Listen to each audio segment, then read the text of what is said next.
In spring 2020, Hollywood poured $1.75 billion into a single app. By October, it was gone. Not failed. Evaporated. A graveyard of high-budget shorts, and a terrifying question remains. How do you burn $1 billion in less time than it takes to build a house?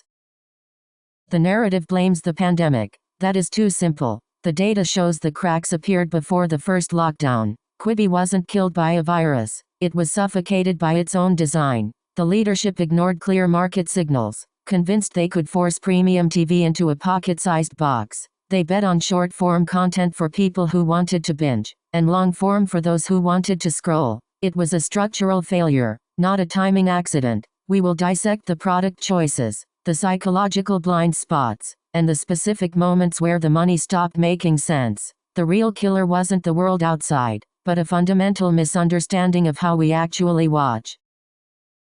The lights came on. A media empire was born. In April 2020, Quibi didn't just enter the market, it flooded it with $1.75 billion in fresh capital and over 750 hours of exclusive Hollywood content. This wasn't a startup launch, it was a coronation. Executives believed they had cracked the code for premium mobile viewing, treating the smartphone like a miniature cinema. But that confidence was a mirage. They poured billions into a product designed for a world that didn't exist yet. The pandemic hit, and suddenly, everyone was home on their big screens, not commuting on their phones. The platform was built on a fundamental misunderstanding of human behavior. While the world locked down, Quibi's strategy locked itself out. We need to look past the timing and examine the broken foundation beneath the hype.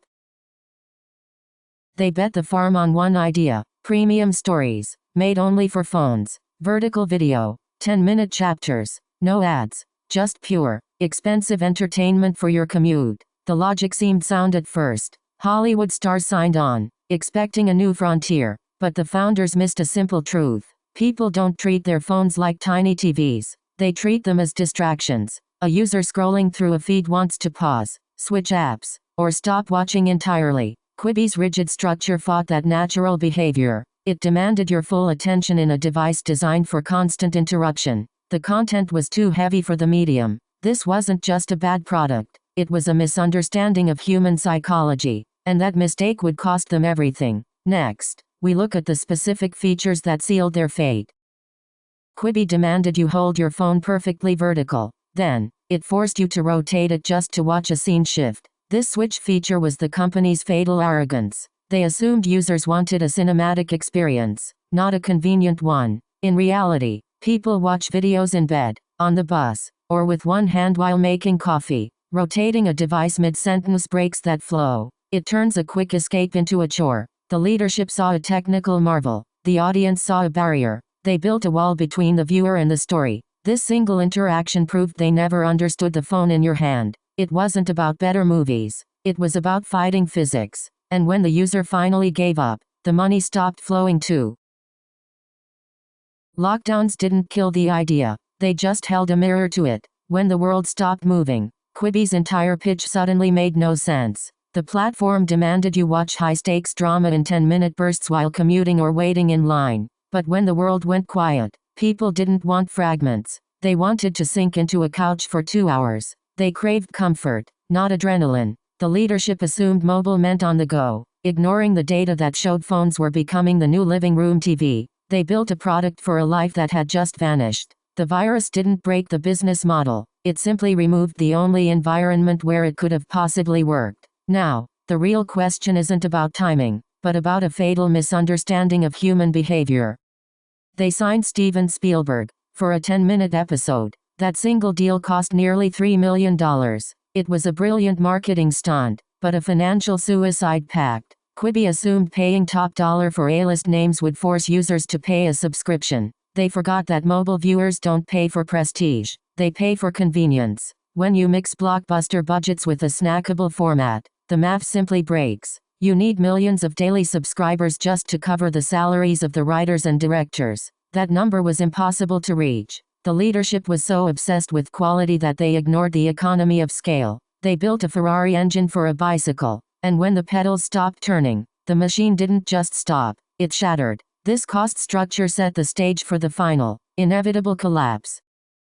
Quibi built a fortress, not a town square. You could watch a blockbuster, but you couldn't share it. Imagine watching a shocking twist, then realizing your phone has no button to text that moment to a friend. That silence was fatal. In 2020, attention spread through social friction. Clips traveled on TikTok, memes exploded on Twitter, and watercooler talk lived on Instagram. Quibi locked its content behind a paywall that also locked out the conversation. There was no viral engine, no organic growth, just a lonely stream of high-budget episodes nobody could discuss. This wasn't a feature list oversight. It was a fundamental misunderstanding of how mobile culture actually works. The platform demanded you watch alone, in secret. But people don't pay for solitude. They pay for connection. And without the ability to share, the billion-dollar experiment had no heartbeat.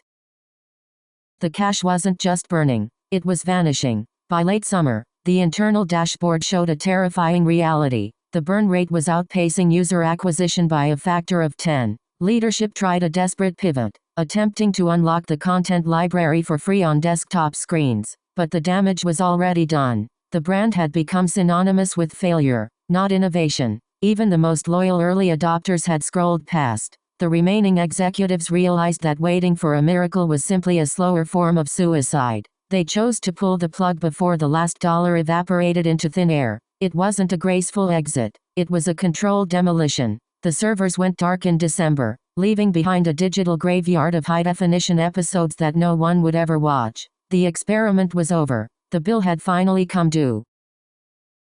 The pandemic didn't kill Quibi. The math did. They built a fortress for a user who never showed up. Imagine spending millions to make a movie that can't be screenshotted or shared. That single restriction severed the viral lifeline every modern hit needs. It wasn't just a feature. It was a confession that they didn't trust the audience. You can have the best directors and the shiniest cameras, but if the distribution model fights the user, the content dies. Quality cannot fix a broken engine. The lesson is stark. Don't build for a hypothetical phone habit. Build for the messy reality of how people actually share. The money is gone, but the warning remains loud and clear for the next generation of streamers.